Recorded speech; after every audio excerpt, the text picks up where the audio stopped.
Hello दोस्तों, नमस्कार। मैं आशुतोष आप सभी का स्वागत करता हूँ आशुतोष ट्यूटोरियल्स यूट्यूब चैनल पे। तो दोस्तों, कुछ दिन से क्लासेस बंद चल रही थी, तो इस समय खुद ही मैं क्वारंटाइन में हूँ और ये लॉकडाउन क्लासेज हैं, तो इस वजह से क्लास थोड़ा लेने में दिक्कत हो रही थी। कोई बात नहीं, लेकिन अब आपकी क्लासेज अब रेगुलर ही चलेंगी।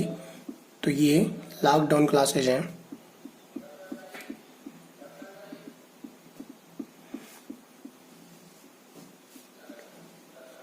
तो हमने यूनिट 1 और यूनिट 2 कंप्लीट कर लिया था। तो दोस्तों, आज हमारी जो यूनिट है वो यूनिट 4 हम स्टार्ट करेंगे। यूनिट 4 सब्जेक्ट हमारा क्या है? ईसीडी है, इलेक्ट्रॉनिक्स कंपोनेंट एंड डिवाइसेस। और इसमें मेरा जो यूनिट है, यूनिट 4 है, वो है सेमीकंडक्टर के बारे में। हम जानेंगे कि सेमीकंडक्टर क्या होता है। तो दोस्तों, इससे पहले हम देखते हैं कि सेमीकंडक्टर में जानने से पहले हम थोड़ा सा कंडक्टर्स के बारे में जान लेते हैं, इंसुलेटर के बारे में जान लेते हैं, फिर सेमीकंडक्टर के बारे में पूरी डिटेल पढ़ेंगे। तो देखिए, तो आप पहला हम देते हैं सॉलिड्स ऑफ क्लासिफिकेशंस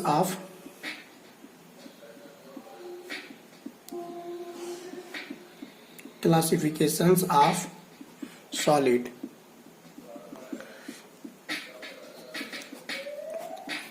दोस्तों, इसका मतलब होता है ठोस पदार्थों का वर्गीकरण। ठोस पदार्थों का वर्गीकरण। तो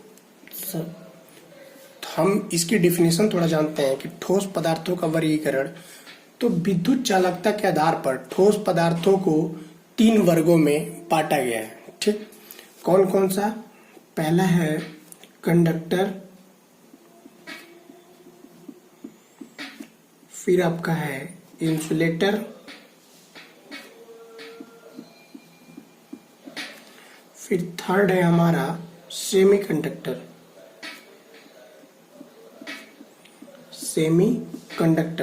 तो देखिए, कंडक्टर का मतलब होता है चालकता, इंसुलेटर का मतलब होता है कुचालक,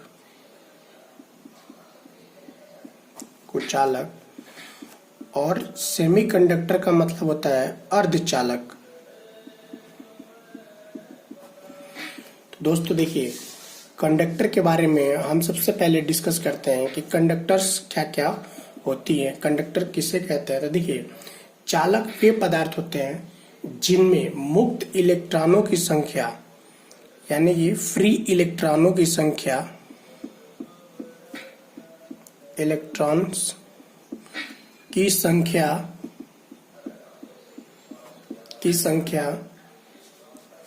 बहुत अधिक होती है। इसका मतलब होता है कि दोस्तों, ऐसा पदार्थ जिसमें विद्युत का यानी इलेक्ट्रिकल करंट फ्लो आसानी से हो, तो वो हमारी कंडक्टर कहलाती है, यानी कि चालकता कहलाती है। जिसमें क्या होते हैं? फ्री इलेक्ट्रॉन्स जो होते हैं वो काफी ज्यादा होते हैं।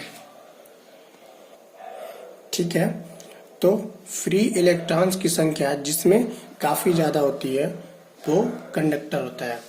देखिए, और होता कितना है ये भी हम आपको बता दें, तो 10⁻22 पर यूनिट वॉल्यूम होता है, पर यूनिट वॉल्यूम।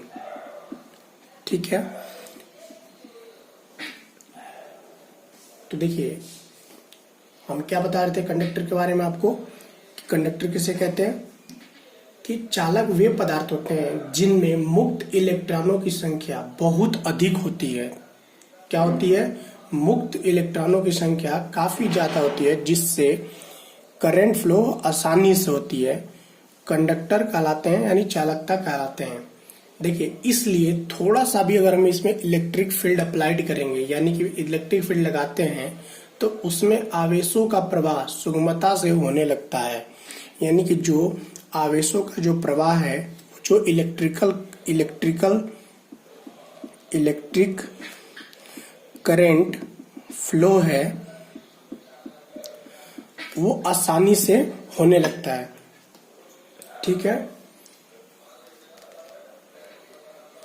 इनकी प्रतिरोधक बहुत कम होती है। इसकी जो रेजिस्टिविटी होती है यानी कि प्रतिरोधकता क्या होती है, कम होती है, लो रेजिस्टिविटी होती है इसकी,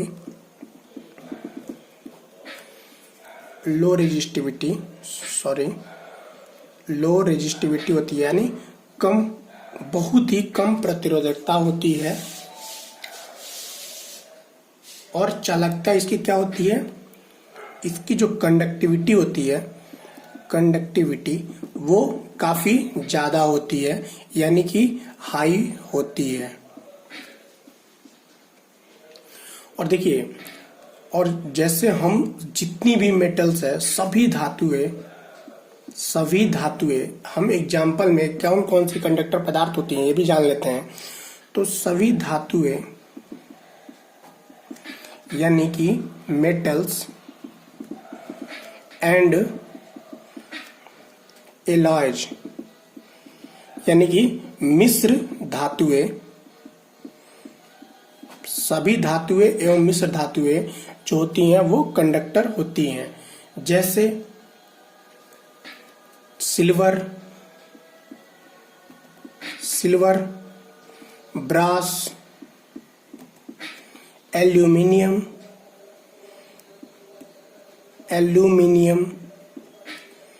आयरन,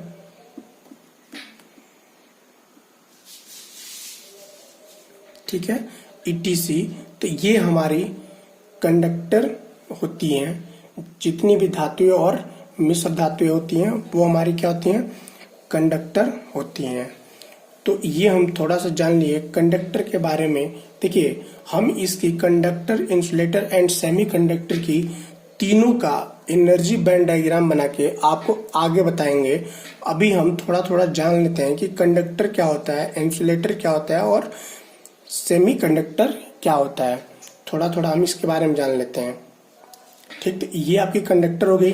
कंडक्टर का मैंने क्या बताया आपको कि वे पदार्थ, चालक वे पदार्थ होते हैं जिनमें मुक्त इलेक्ट्रॉनों की संख्या काफी ज्यादा होती है, यानी कि बहुत अधिक होती है। और होती कितनी है, लगभग 10 के पावर 22 पर यूनिट वॉल्यूम होती है।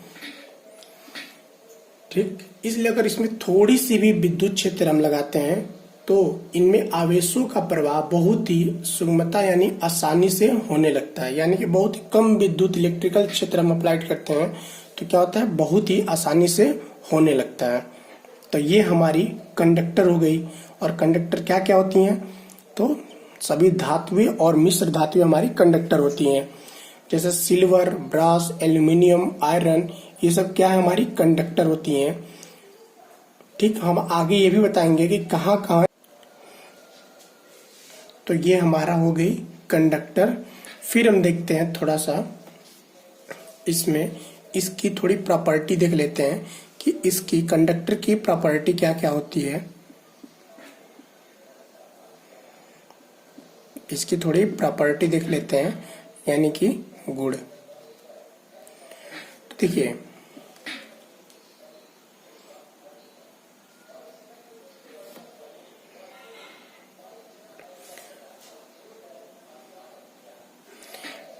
इसकी लो रेजिस्टेंस होती है, यानी कि कम प्रतिरोध होता है।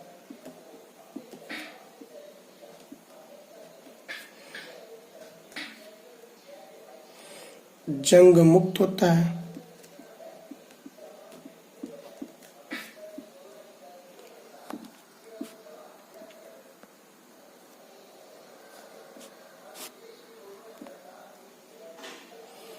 ठीक, जंग मुक्त होता है। थर्ड हमारा क्या होता है,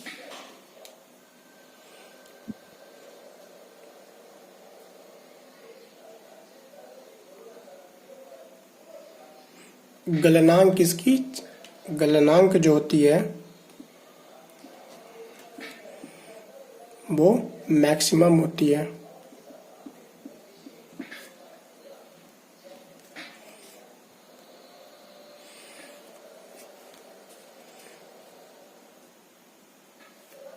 इसकी सोल्डिंग आसानी से हो सकती है। सोल्डिंग जो होती है,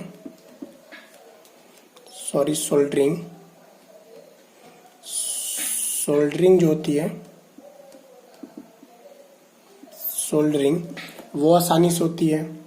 फिर क्या होता है,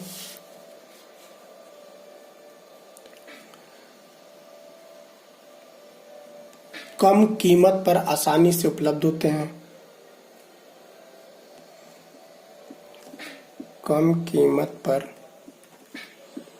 आसानी से उपलब्ध होते हैं।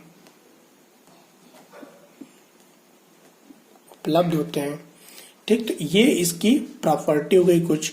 अब हम देखेंगे इंसुलेटर के बारे में कि इंसुलेटर क्या होती है। थोड़ी हम इंसुलेटर के बारे में भी देख लेते हैं।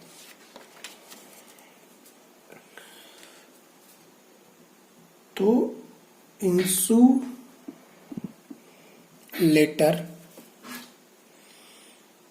यानी कुचालक।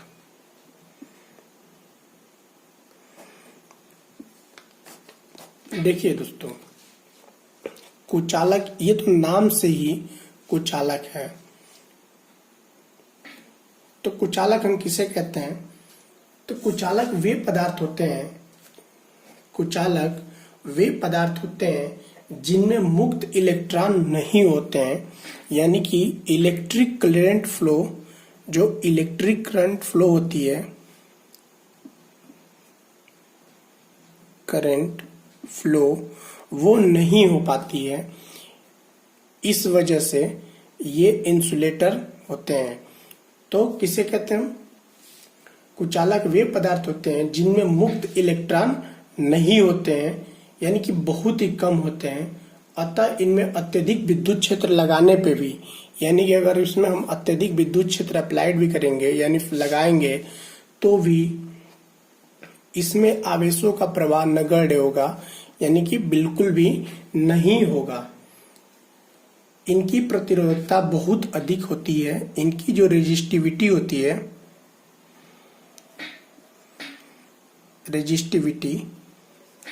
वो हाई होती है। और कंडक्टिविटी क्या होती है? कंडक्टिविटी लो होती है।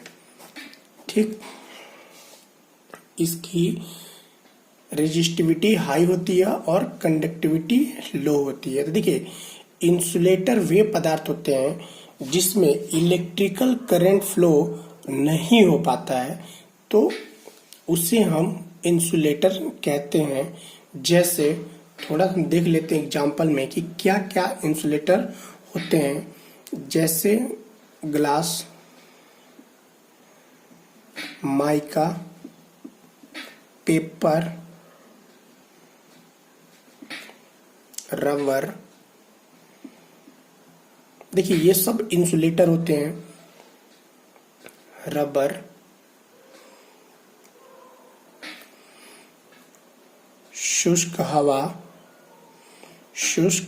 हवा यानी कि ड्राई एयर, ड्राई वुड यानी शुष्क लकड़ी,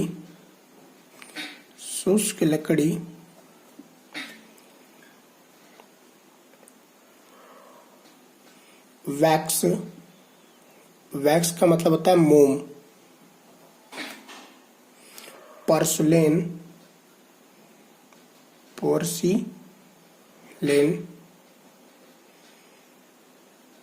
यानी कि चीनी मिट्टी। देखिए, ETC ये सब क्या है? हमारे इंसुलेटर होते हैं। ये सब क्या है? इंसुलेटर हैं। तो हम इंसुलेटर के बारे में थोड़ा सा जान लिए। थोड़ी सी इसकी हम प्रॉपर्टी जान लेते हैं इंसुलेटर की, कि इसकी प्रॉपर्टी क्या क्या होती है।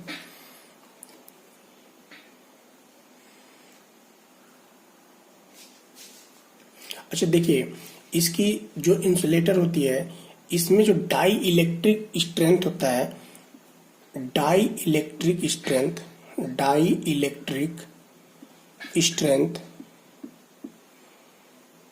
स्ट्रेंथ जो होती है वो अधिक होती है।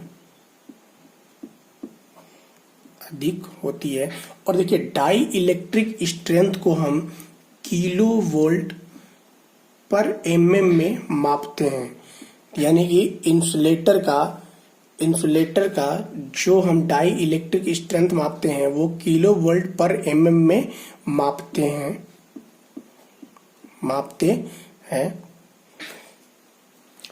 तो ये हमारे इंसुलेटर का। अब थोड़ा सा प्रॉपर्टी में से इसकी डाई इलेक्ट्रिक स्ट्रेंथ अधिक होती है। दूसरा हम देखते हैं यांत्रिक शक्ति, यानी कि इसकी जो मैकेनिकल एनर्जी है, यांत्रिक शक्ति यानी मैकेनिकल एनर्जी वो अधिक होती है। इसका जो ताप गुणांक होता है यानी कि टेम्परेचर कॉफिशिएंट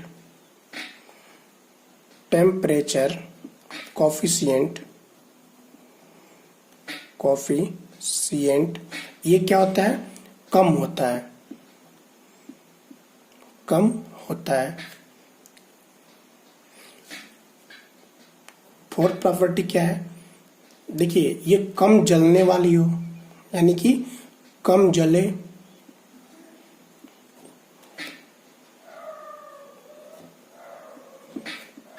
फिफ्थ प्रॉपर्टी इसकी क्या है?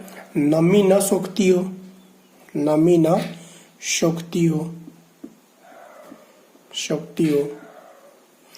और सबसे ज्यादा क्या है? ज्यादा कीमत की न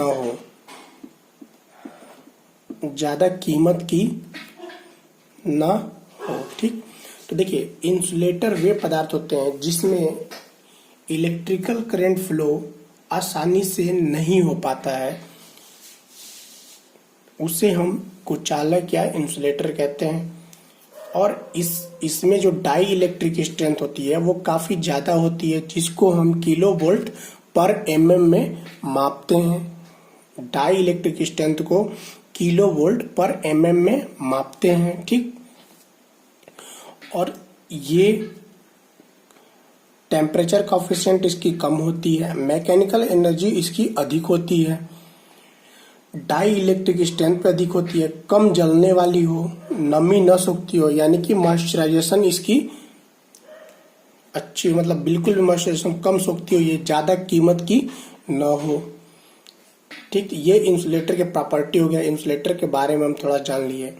अब हम जानेंगे सेमीकंडक्टर के बारे में कि सेमीकंडक्टर मटेरियल क्या क्या होती हैं और किसे कहते हैं।